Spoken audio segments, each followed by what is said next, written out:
복음 15장 1절부터 7절까지 다 같이 합독하시겠습니다. 시작.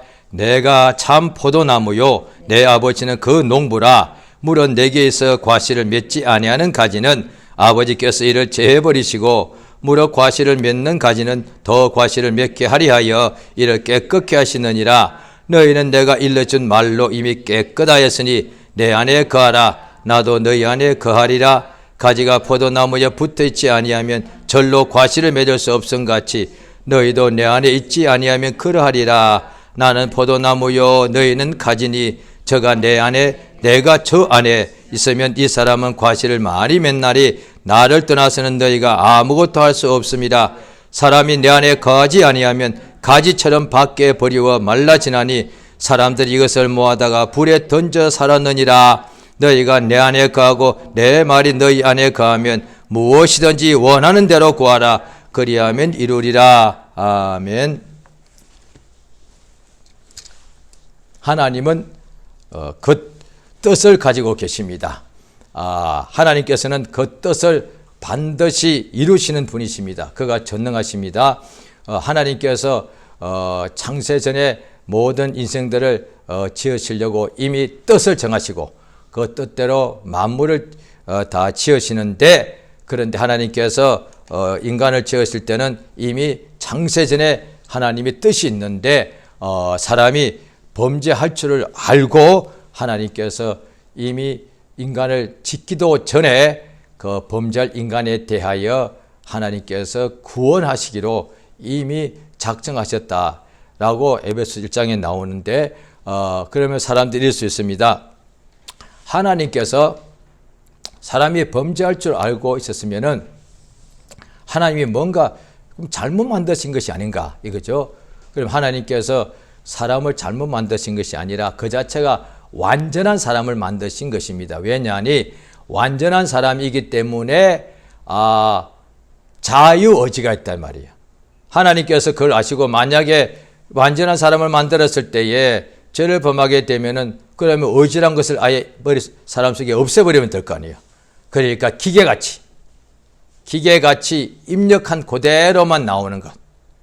그러니까 기계적이란 말은 기계 속에는 자유의지가 없단 말이에요. 그러니까 그 기계의 주인이 원하는 대로 그대로 기계는 작동하게 되어 있단 말이에요. 그러니까 하나님께서 인간을 지었는데 만약에 인격을 부여하지 않으면 그 완전한 인간이 아니죠. 심지어 짐승들도 어떻게 보면 인간과 같지는 않습니다만은 짐승도 자유의지가 있지 않습니까? 그래서 이를테면 말이나 이런 거 보면은 워낙이 말이 야생이었는데 그 마음대로 이렇게 다니지 않습니까? 그 말을 잡아서 사람이 타기 위해서는 길을 들이는 거예요. 여러 가지 그때 보면은 말이 사람한테 안 잡히고 난 후에도 그 사람이 자기 몸에 등에 타면은 그거 막 내버리고 막 왜 싫다 이거죠. 그러니까 그런 짐승도 보면 자유의지가 있단 말이에요. 그래 자기가 가고 싶은 대로 사람이 시킨 대로 가는 것이 아니라 자기가 가고 싶은 대로 가는 거예요. 그러니까 하나님께서 하늘의 천사와 땅의 사람을 지으시는데 완전한 인격, 그러니까 자유의지가 있다는 거예요. 그래서 하나님께서 완전하게 천사를 지었는데 그 자유의지가 있기 때문에 천사 중 하나가 가장 아름다운 천사가 자기 생각에 마음속에 생각하기를 나도 지극히 높은 하나님과 비길이라. 그 자체가 하나님께서 완전하게 천사를 지었다는 것이죠. 그런데 또 완전한 사람을 지었는데 아담과 하와죠. 처음부터 만약에 하나님이 완전치 않은 사람을 만들었다면 처음부터 범죄해야 되지 않습니까? 범죄 안 했다고요. 창세기에 보면은 하나님 앞에 처음부터는 잘 명령대로 순종하고 살았다는 거예요. 그러다가 뱀이 유혹을 하는 바람에 그 유혹을 받아들여서 죄를 범하게 되었다라고 되어 있지 않습니까? 그래서 하나님께서 완전한 사람을 땅에 지으면 뱀의 유혹을 받아서 죄를 범할 줄 알고 하나님께서는 이미 창세전에 모든 것을 다 알고서 뜻을 정하셨는데 에베소서 1장을 한번 보시겠습니다. 에베소서 1장입니다. 신약 성경 에베소서 1장을 보시겠습니다. 신약 성경 310페이지입니다. 신약 성경 310페이지, 자, 에베소서 1장입니다. 1장, 자, 3절 같이 읽습니다. 시작. 찬송하리로다 하나님 곧 우리 주 예수 그리스도의 아버지께서 그리스도 안에서 하늘에 속한 모든 신령한 복으로 우리에게 복 주시되. 창세기 1장, 이건 에베소 1장이에요. 창세기 1장에 하나님께서 새와 짐승과 그 다음에 6일 마지막 날에 남자 여자 사람을 짓고 난 후에 복을 주시면서 생육하라 번성하라 땅에 충만하라, 그 다음에 또 사람 보고는 땅을 정복하고 다스리라. 그러니까 하나님께서 복을 주시더란 거예요. 땅에 복을 주시더란 거예요. 그러니까 땅에 복을 주시는데 땅에서 생육하고 번성하는 것이죠. 그런데 이 에베소서 1장에서는 하늘에 속한 모든 신령한 복, 하늘이니까 신령한 역사죠. 신령한 복을 우리에게 다 주시더란 거예요. 어떻게 해요? 이미 땅에서도 줬는데 예수 안에서, 그리스도 안에서 하늘에 속한 모든 신령한 복을 우리에게 주시더라 이거죠. 그런데 그게 무슨 뜻인가? 자, 이어서 4절 보십니다. 자, 4절, 에베소 1장 4절입니다. 시작. 고 창세전에 그리스도 안에서 우리를 택하사 우리로 사랑 안에서 그 앞에 거룩하고 흠이 없게 하시려고. 자, 창세전에 우리를, 그리스도 안에서 우리를 택했다고 되어 있습니다. 그러니까 신약의 기독교 역사 보면은 칼빈이라는 사람이 기독교 역사 2000년 동안에 가장 큰 신학자 중에 하나인 것은 분명합니다. 그런데 그가 사람인지라 모든 면이 다 잘한 건 아니죠.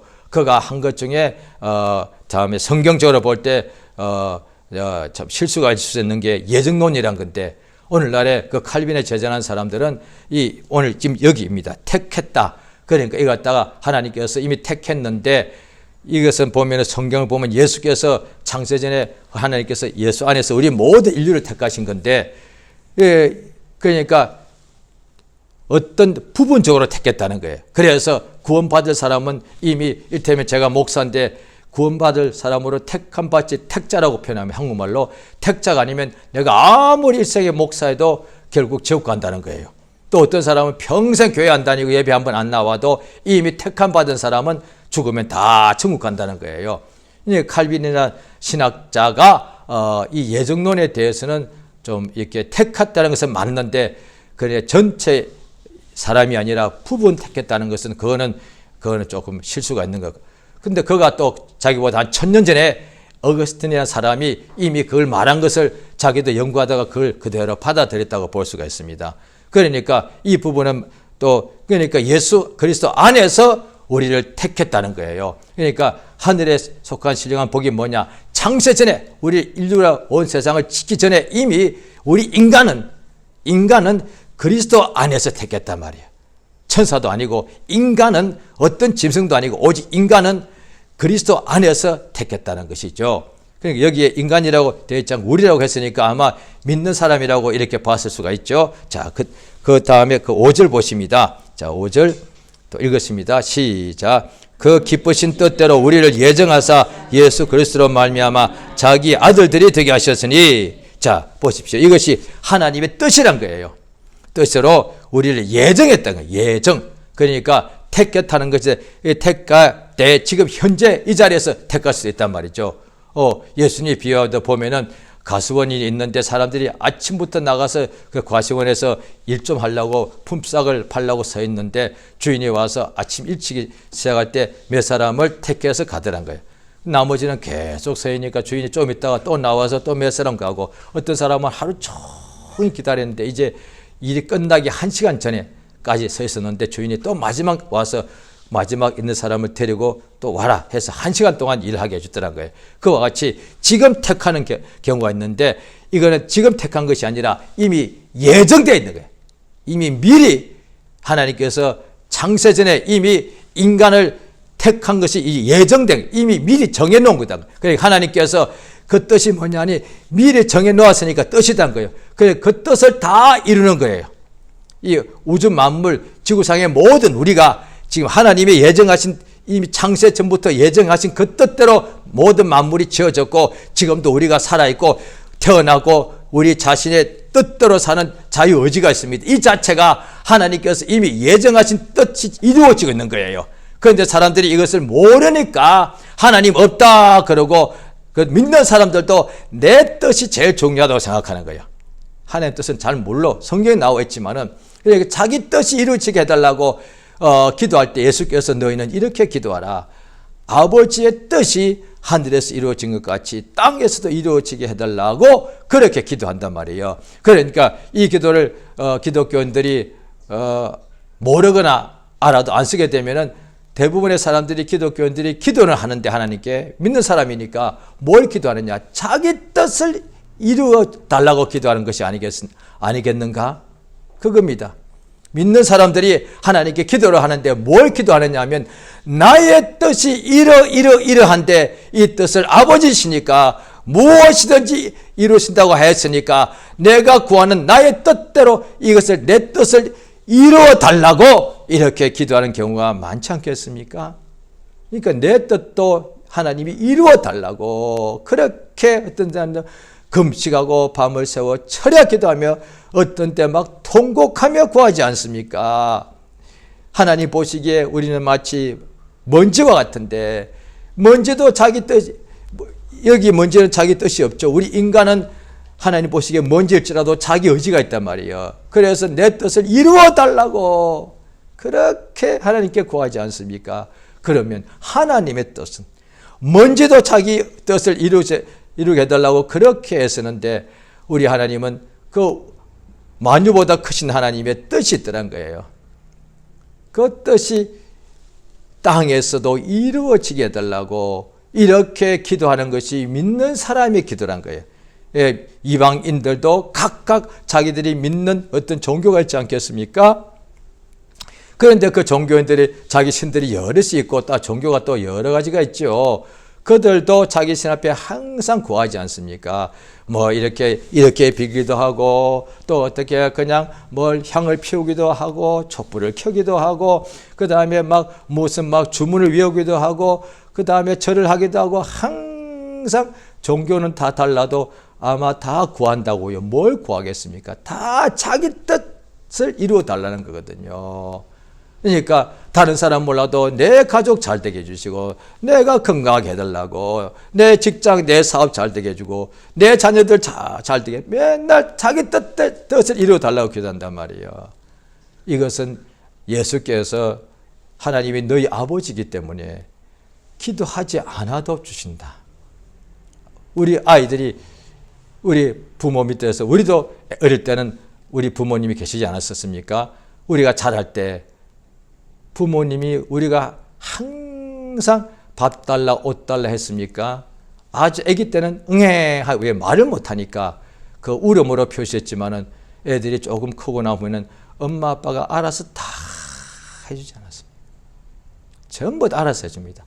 밥 때가 딱 되면 밥을 이미 딱 해놓고 엄마가 아빠 조금 있으면 이 아이가 뭘 좋아하는지도 다 알고 딱 좋아하는 거 딱 해놓고 애들 좋아서 엄마 아빠 어떻게 이걸 내가 좋아하는 걸 알았어?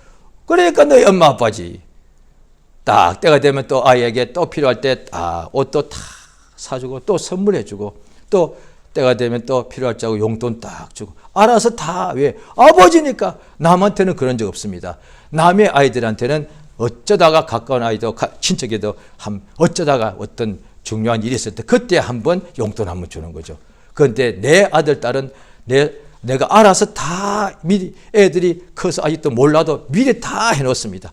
이 아이가 앞으로 공부하게 될 때에 그런 어떤 물질이 필요하고 그 다음에 이 아이는 앞으로 어떤 쪽으로 공부하면 좋겠다. 그 다음에 대학 가면 등록금 그 다음에 더 크고 나면 결혼할 때 또 여러 가지 또 집도 장만해도 다 왜? 그게 부모가 그렇게 아이를 사랑하기 때문에 하나님 우리 아버지인데 인간의 부모도 자식을 위해서 인간이 할 수 있는 범위 내에서는 다 미리 필요한 것을 알고 부모는 아이보다 30년 이상 먼저 앞서니까 뭐가 필요한지 너무 잘 아니까 다 필요한 걸 주고 다 준비해 주는데 우리 하나님 아버지가 자기의 자녀된 우리에 대해서 뭐가 필요한지 모르시겠으며 안 주시겠냐고요. 그런 것은 구하지 않아도 있어야 될 것을 알고 다 주신다는 거예요. 그러면 뭘 구하느냐?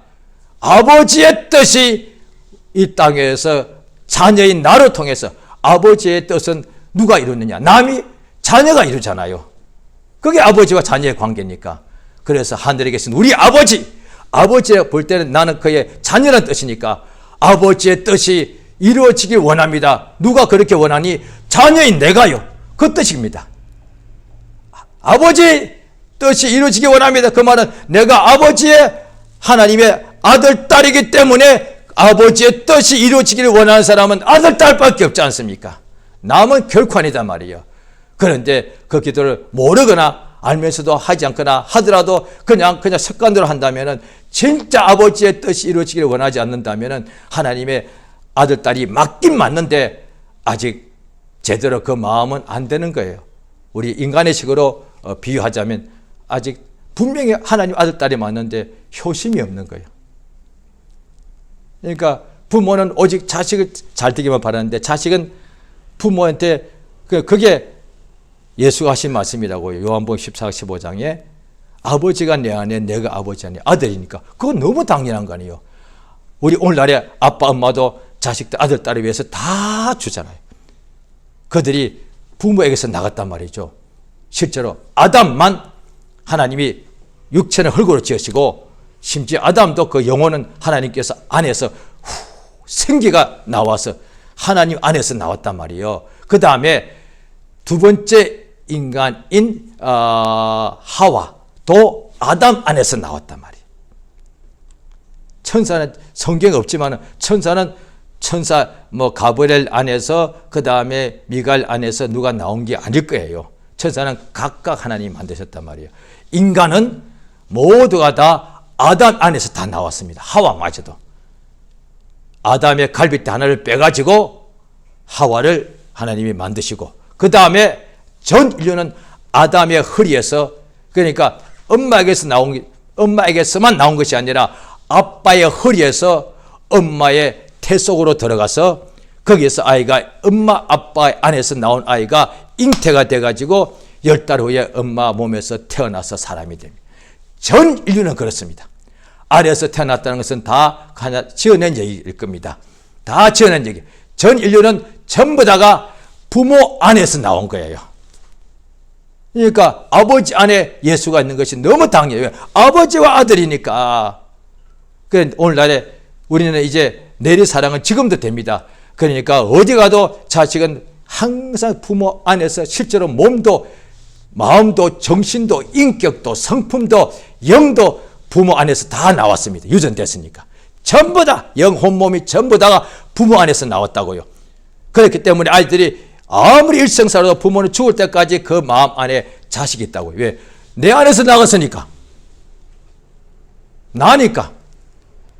그건 되는데 자녀들은 치사랑 없다고 자꾸 잊어버려요. 부모 잊어버리고 그냥 자기만 생각한단 말이에요. 그런데 세상에도 아마 지구상에 저는 모든 나라는 모르죠. 그런데 여러 가지 볼 때 제가 한국 사람이라서 팔이 안으로 굽는지 모르겠습니다만은 요즘은 조금 덜하지만 그래도 한국 사람이 참 효심이 좋아. 너무 효심이 좋아. 어느 정도인가 하면은 부모가 기력이 없어서 죽게 되면 옛날에는 그런 약도 제대로 못 지으니까 자식이 자기의 허벅지 생사를 칼로 도려내가지고 그걸 고기로 구워가지고 어머니 아버지 드시니까 다시 기력을 살아나더라. 이런 효심이 어디 있단 말이야. 한국인이 그렇게 했다는 얘기거든요. 그것이 정확하게 몇 년 모르지만 그런 일이 있었기 때문에 지금까지 막 전해 내려오지 않겠습니까? 그러니까 아이들이 공부를 잘 합니다. 그게 부모가 학생 때 공부 잘하는 것은 부모의 기쁨이었거든요. 아이들이 공부 잘하는 이유가 뭐냐? 크게 보면은 몇 가지만 크게 두 가지밖에 없습니다. 그보다 더 많습니다만 일반적으로요. 크게 두 가지. 공부 잘하는 동기가 딱 두 가지밖에 없습니다. 크게 보면은 자기가 성공하려고. 자기가 1등 하려고. 그런데 이건 동기가 그거는 그런데 보통 동기는 엄마 아빠한테 효도하려고. 이게 얼마나 좋은 동기예요. 엄마 아빠가 고생하시는 걸 보고서 내가 어린 아이가 학생인데 내가 우리 엄마 아빠 어떻게 내가 도와드려야 되나. 아무리 생각해도 어린 학생이 자기가 돈을 벌어올 수도 없고 힘이 약하니 일을 할 수도 없고 고민하는 거예요. 몇 날 며칠 그러다가 결론 내리는 거예요. 내가 우리 엄마 아빠 위해서 내가 공부를 잘해서 성공해서 큰 인물이 되어서 우리 엄마 아빠 잘 모셔야 되겠다. 동기가 그래서 공부 1등 한다고요. 어느 게 더 낫습니까? 엄마 아빠 몰라. 그냥 나는 최고가 될 거야. 그래서 1등 할 수 있다니까요. 그건 개인주의 아니겠습니까? 그런데 자기를 낳아주고 길러주고 자기를 지금 부양하느라고 저렇게 고생하는 쉬지도 못하는 우리 어릴 때 보면 부모님들이 자기들은 어린이니까 배가 분명히 위가 더 클 텐데 양이 분명히 부족한 것 같은데 우리 보고 우리는 막 아이들은 크니까 막 더 먹어야 되니까 엄마도 더 싫어. 나는 먹었다. 저도 어릴 때 그런 기억이 좀 있는 것 같아요. 분명히 안 됐을 것 같은데 난 아까 먹었어. 아까 먹을 리가 없는데. 그런데 반쯤 의심하면서도 어린아이니까 또 이게 먹고 싶은 마음이 있어가지고 엄마가 주는 이걸 빨리 먹고 싶어서 엄마가 안 먹은 것 같은데도 나는 더 먹고 싶으니까 이거 막 내 배가 부르도록 채우더란 거예요. 그런데 나중에 보면 엄마는 안 먹었단 말이에요. 그런데도 자식이 더 먹고 싶어 하니까 자식의 배를 채우듯. 그걸 아이들이 알면은 우리 부모가 얼마나 훌륭한 분인가.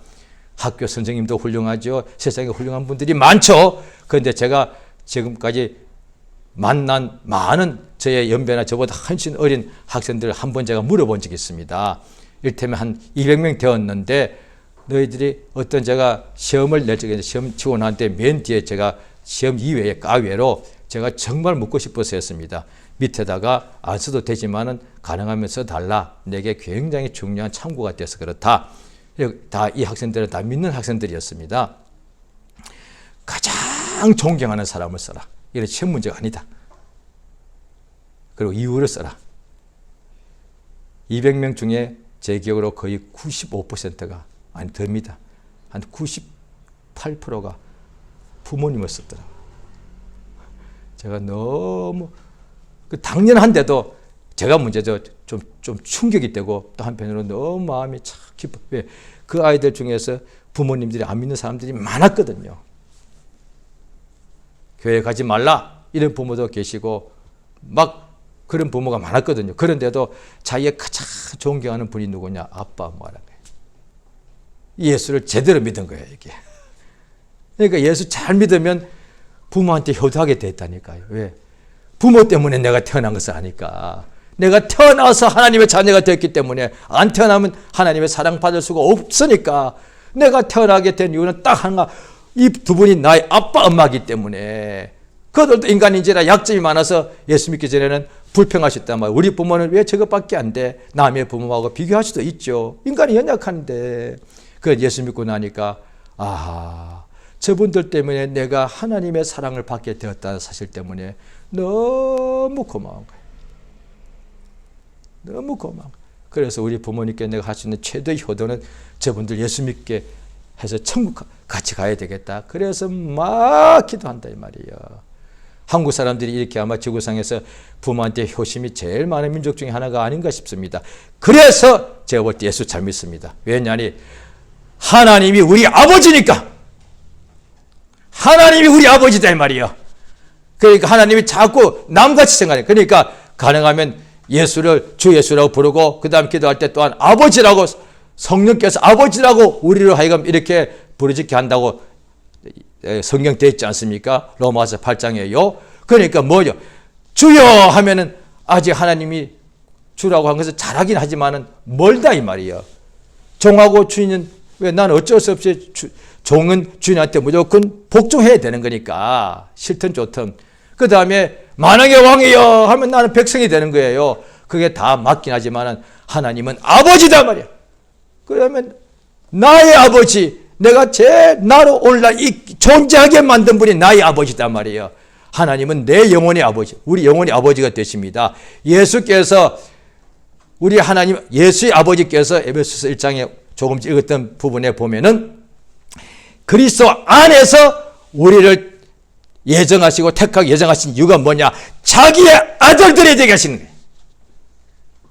그러니까 연약한 인간을 지으실 때 죄범할 줄 알지만은 그런데 이미 예수 그리스도 안에서 우리를 지으셔서 저들 모두가 다 그리스도 구수 예수가 목숨을 버리고 우리를 핏값 주고 사서 하나님의 자녀가 되게 하기 위해서 이미 창세전에 하나님께서 정해놓으신 뜻이 있는데 그 뜻이 기쁘신 뜻이라고. 하나님이 마지못해서 하는 것이 아니라 기뻐하신다는 거야. 우리로 하나님의 사랑받는 하나님의 자녀, 그의 아들 예수가 있음에도 불구하고 예수 안에서 우리를 하나님의 자녀 삼는 것을 아버지께서 기뻐하시더란 거예요. 그래서 예수께서 겟세마네 동산에 죽으실 때 이 잔이 할만하시거든 지나가게 하옵소서. 그러나 내 원대로 마시고 아버지의 원, 아버지의 기쁘신 뜻은 아들인 예수가 죽어서 저 죄인들을 예수 안에 들어오게 만들어서 하나님의 자녀가 되게 하는 것, 이것이 아버지의 뜻이기 때문에 아들 예수님께서 이 잔이 내게서 지나가게 해달라 해도 아버지가 응답지 않다는 거예요. 예수가 이미 창세전에 예정된 대로 죽어서 모든 인생들이 예수 믿는 순간에 예수 안으로 들어오는 거다 말이야. 자, 오늘 본문을 보시면 자, 로마서 15장입니다. 아니 요한복음 15장이지요. 요한복음 15장 자 5절입니다. 같이 시작. 나는 포도나무요 너희는 가지니 저가 내 안에 내가 저 안에 있으면 이 사람은 과실을 많이 맺나니 나를 떠나서는 너희가 아무것도 할 수 없습니다. 지금 예수께서 내 안에 내가 너희 안에 자꾸 말씀하십니다. 그런데 요한복음 15장인데 바로 그 몇 줄 앞에 14장을 한번 보십니다. 14장 17절입니다. 예수께서 성령을 우리에게 보내주시는데 14장 16절은 우리와 함께 있겠다는 거예요. 성령이. 그 함께 있는 것이 어떤 것일까? 예수님처럼 우리 몸하고 옆에서 같이 계시는가? 자, 아니라 17절 시작. 저는 진리의 영이라 세상은 능히 저를 받지 못하나니 이는 저를 보지도 못하고 알지도 못함이라. 그러나 너희는 저를 아나니 저는 너희와 함께 거하심이요 또 너희 속에 계심이라. 자, 성령을 어떻게 하느냐? 우리 너희 안에 있으니까. 우리가 세상에서 여러 가지 우리가 다 하지만 자기와 가까이 있는 것일수록 가까이 있는 사물이나 가까이 있는 사람은 자기가 잘 안단 말이에요. 멀리 있는 사람은 모릅니다. 그런데 가족이라도 형제가 많으면은 더 멀리 있는 먼 형제가 있고 가장 가까운 형제가 있단 말이에요. 가장 가까운 형제는 내가 가장 잘 알죠. 가까우니까. 그런데 내가 가장 잘 아는 것은 내 몸의 거울을 맨날 보고 내 손을 볼 수 있으니까. 그런데 더 내가 잘 아는 것은 나의 마음이요. 왜? 내 안에 있으니까. 그러니까 성령이 이 안에 들어오신다는 거예요. 그래서 성령 받는 사람은 성령을 다 안다는 거예요. 왜? 그 사람 안에 있으니까. 그런데 오늘날 우리가 예수 믿는 사람에게 성령을 선물로 주셔서 그 속에 있게 하시는데 성령 받은 것은 너무 잘한 거단 말이에요. 그런데도 성령이 자기 안에 계신데도 모르는 경우도 있을 수 있더란 거예요. 성령이 떠나진 않으십니다. 그 안에 계시죠. 그런데 자기의 성령이 계신데도 몰라. 그래서 마치 예수님 12사도와 조그마한 배를 타고 갈릴리 바다를 지나가시는데 어느 날 그냥 엄청난 광풍이 몰아치니까 파도가 막 엄청나게 일어나서 배 안으로 막 바닷물이 막 들어와서 그들이 퍼내도 더 많이 들어와서 배가 침몰하게 생긴 거예요. 그 배 안에 예수님께서 주무시고 계시더라. 그래서 예수를 깨워가지고 그때까지 예수가 배 안에 있는 것도 몰랐던 거예요. 어떤 면에서는 파도가 몰아치니까 예수는 모르고 그냥 파도가 너무 무서워. 저 파도가 우리 막 삼키니까 그 다음에 물이 배를 빼서 물 퍼내느라고 12명이 그 장정들이 얼마나 예수 안에 있는 것도 몰라. 예수가 배 안에 계신 것도 잊어버리고 그저 살라고 물 퍼내느라고 막 그래. 그러다가 더 이상 안 되니까 그게 만약에 그들이 물을 퍼냈다면 예수를 깨우지 않았을 거단 말이에요. 오늘날 우리와도 너무 비슷한 상황이 많습니다. 우리가 죽지 않고 망하지는 않습니다. 그런데 망할 것 같은 일이 오더란 거예요. 죽지는 않는데 죽을 것 같은 어려움이 오더란 거예요. 그럴 때에 이때가 12명이 이제 더 이상 안 되니까 자기들이 포기하고 예수를 깨워서 주여 우리가 죽게 된 것을 돌아보지 않습니까? 이랬단 말이에요. 오늘날도 아마 비슷할 거예요. 자기가 완전히 죽게 되는 상황 되면 주님 왜 이러십니까? 왜 가만 보고 계십니까? 내가 얼마나 주님 앞에 열심히 신앙생활 했는데 왜 이러십니까? 이렇단 말이에요. 그 주님이 그때 딱 깨어나셔서 하시는 말씀이 어떻게 보면 이거는 감사할 일이에요. 왜냐하면 풍랑이 감사하는 것이 아니라 풍랑이 없치지 않았다면 예수께서 일어나는 순간에 잠잠하라 하실 일이 없으니까 예수가 계신데도 풍랑이 몰아치더란 거예요. 감히 바람과 바다가 뭔데 예수가 배 타고 가시는데도 그걸 집어 삼킬 것처럼 막 이렇게 공격하더란 거예요. 그런데 예수님 딱 일어나셔서 잠잠하라! 한마디에 바람도 파도도 잠잠하게 되더란 거예요. 세상 우리가 살아갈 때 똑같다 이 말이에요. 날마다 우리를 우겨 사는 것이 있단 말이에요. 그런데 우리 안에 예수가 계신 것을 그 성령께서 안다고 했죠. 14장 요한복음입니다. 14장 20절입니다. 20절 같이 있습니다. 시작. 그날에는 내가 아버지 안에 너희가 내 안에 내가 너희에 있는 것을 너희가 알리라. 그 날이 무슨 날이겠습니까? 마지막 날 당연히 포함되죠. 그거 다 아주 하늘로 올라가니까. 그런데 이게 뭐 성령이 임하신 날을 가신다. 성령이 임하. 예, 그 앞에 성령을 말씀하시고 이어서. 그러니까 19절에 조금 있으면 나를 보지 못하고 또 조금 있으면 본다고 그랬으니까. 이거 예수의 부활도 맞지만 또 이어서 예수께서 성령을 우리에게 부으신단 말이에요. 예수님이 성령을 아버지께 구한 거니까. 예수가 땅에서 항상 제자들 함께 하시고 지켜주시다가 그가 이제 하늘로 가셔서는 바로 그와 같이 버려두지 아니하시고 예수가 하신 일이 뭐냐? 요한복음 17장에 나옵니다. 자기 사람들을 끝까지 보존하는 것.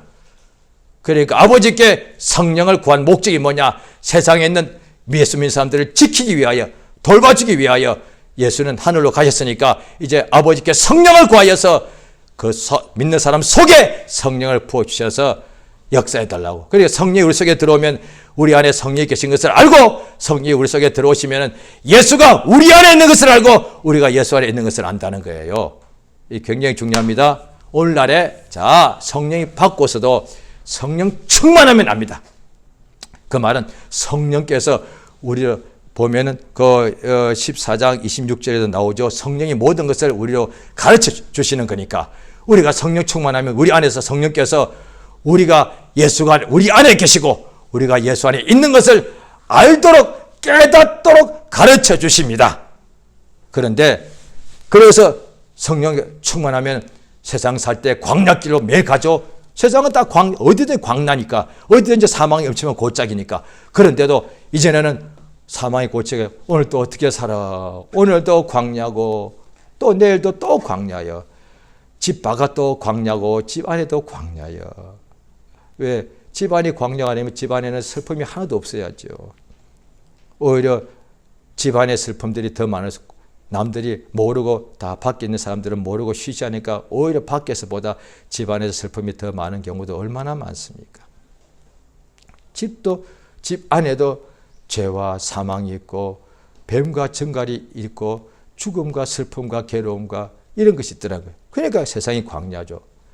그런데 그 순간에 성령께서 우리를 가르쳐 주시는 거예요. 지금 우리가 집 안팎에서 슬픔과 괴로움이 사망이 우리를 둘러 진치는 것은 성령이 우리에게 가르치지 않더라도 우리가 다 알고 있는 거예요.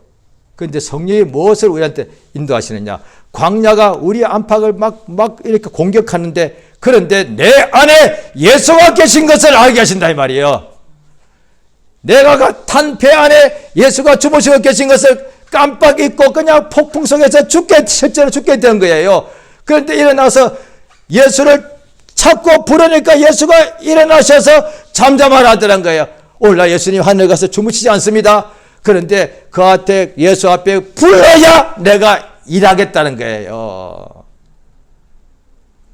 그러니까 거의 죽기 전에는 내가 해보려고 내가 잘해보려고 애쓴다는 거예요. 그러다가 딱 자기 판단에 이제 왜 죽은 거예요. 아니 죽지는 않았지만 그때 예수 부른다는 거예요. 예수여! 이 사망에서 이 죽게 된 데서 나를 살려주시옵소서. 예수께 구했더니 그때 예수님이 응답하셔서 살려주십니다. 할렐루야. 이것이 우리가 보십시오. 이미 이제 믿는 사람은 그 사람 안에 예수가 있고 예수 이름이 있지 않습니까? 예수의 말씀을 믿는 믿음이 있지 않습니까?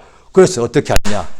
보통 때는 기도 안 하고 살다가도 힘들면은 그때 기도한단 말이에요. 신기하잖아요. 안에 자기한테 믿음이 없으면은 이제 오늘 교회 가야 돼요. 가서 또 어떤 믿는 사람을 도움을 청해야 돼요. 그런데 자기가 교회까지 갈 수 없는 환경이 있다 칩시다. 교회가 멀리 있다 칩시다. 어떻게 할 거예요?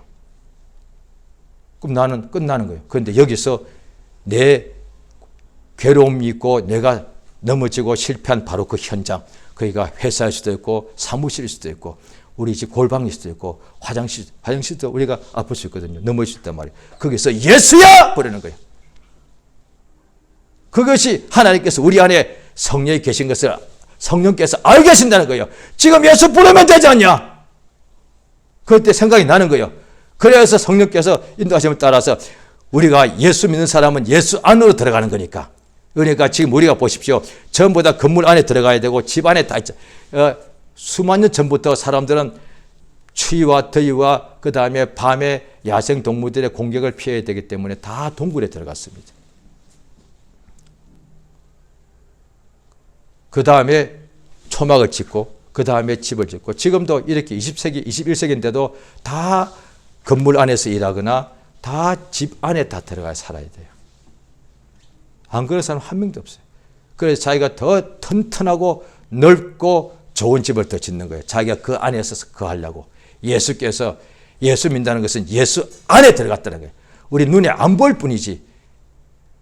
하나님 여기시니까 예수 믿는다는 것은 예수 안에 지금 들어갔다는 얘기예요. 그것을 예수 안에 들어가 있다는 것을 성령께서 알게 해준다는 거예요. 예수 믿는 것은 그냥 보통 종교는 믿는다 할 때 그냥 자기 생각으로 그냥 믿습니다 이거거든요. 그런데 예수 믿는 것은 예수 안에 들어가 있고 또한 예수가 우리 안에 들어가 계신다는 거였어요. 이것을 알게 하신다는 거예요. 할렐루야. 그렇기 때문에 지금 내가 괴로움이 있고 세상이 광야니까 항상 내 눈에 볼 때에 집 안에 가도 밖에 가도 회사에 가도 심지어 교회에 가도 환난이 있고 괴로움이 보이더란 거예요. 그러면 그걸 보는 순간에 어떡하냐 걱정이 되더란 거예요. 그거는 다 불신자도 아는 거예요. 그런데 그 성령께서 깨닫게 하셔서 그 순간에 내 안에 예수가 계시지. 예수가 나와 함께 계시지. 내가 예수 안에 있잖아. 그러니까 마침 우리가 어떤 수족관 일을 합시다. 엄마가 아이들을 데리고 갑니다. 그런데 어떻게 어떤 동물원 합시다. 저기서 사자가 왕 달려들어. 엄마! 아이들은 모르니까 무서워! 그런데 엄마 아빠는 괜찮아. 왜 여기에 두꺼운 유리가 딱 막혀 있다는 거예요. 그와 같다. 아이들은 이게 유리가 잘 안 보이니까 사자가 달리니까 그냥 자기 죽고 막 도망치는데 막 울어. 그런데 엄마 아빠는 가만히 있어서 괜찮아. 이 벽이 막아주고 있어. 너무 비슷합니다. 오늘날에 우리가 세상 살 때 믿는 사람들도 막 환란이 막 나를 막 집어 삼키려고 오더라 이거예요. 그러면 아이고 큰일 난데. 아니요. 눈에 안 보이지만 지금 예수 안에 우리가 들어가 있는 거예요. 그래서 시편에 보면은 하나님은 나의 구원의 산성이고 나의 반석이고 나의 구원의 날개라고 돼. 세상이 날마다 우겨싸지만 하나님 나를 자기 날개 아래 자기의 든든한 산성이 되어서 나를 항상 그 모든 환난과 위험에서부터 나를 지키신다는 거예요. 환난이 안 오는 것이 아니라 오늘날 이제 우리 주 예수 안에 들어가 있다. 이것을 믿으라는 거예요. 이것을 믿으라. 예수가 우리 안에 있고 우리가 예수 안에 있는 것을 이것을 믿으라는 거예요. 그러면 주님이 그 믿음대로 된다는 거예요. 속에 눈 뜨는 것을 믿으니까 눈 뜨듯이 예수가 우리 안에 계심을 믿고 내가 예수 안에 있는 것을 믿으면 그 믿음대로 되기 때문에 어떤 위험과 환난이 와도 예수 안에 있는 것을 믿는 자에게는 그 어떤 것이 그 사람을 해치지 못한다는 거예요. 할렐루야. 이것이 성령께서 하시는, 성령으로는 믿음을 주신다고 되어 있죠. 그러니까 구원받는 믿음뿐 아니라 일생 살아갈 때 매일같이 예수 안에 거하는 이 믿음을 주신다는 거예요. 할렐루야. 이 시간 기도하십니다. 기도하실 때에 참으로 그래서 기도할 때 성경에 보면 성령으로 기도하라 이런 부분이 있습니다. 주여 나를 도와주셔서 아버지의 뜻대로 예수 안에 내가 들어가게 된 것을 감사드립니다. 그러므로 이 땅에 살 때 이미 내 영혼이 예수 안에 들어가 있으니까 이 땅에 평생을 살 때에 온갖 환난과 어려움이 온다 할지라도 성령이 우리의 마음을 감동하사 예수가 우리 안에 계시고 그것을 믿고 우리가 예수 안에 있는 것을 믿는 믿음으로 충만케 하셔서 주님이 우리를 지켜주시니 그 모든 세상을 이기는 역사가 충만케 해달라고 이 시간 예수여 한번 하시고 합심해서 간절히 기도하십니다. 예수여 참으로 도우시고 인도하시기 원합니다. 하나님의 성령으로 감동하시고 역사하여 주시옵소서. 하나님 아버지 우리를 참으로 도와주시고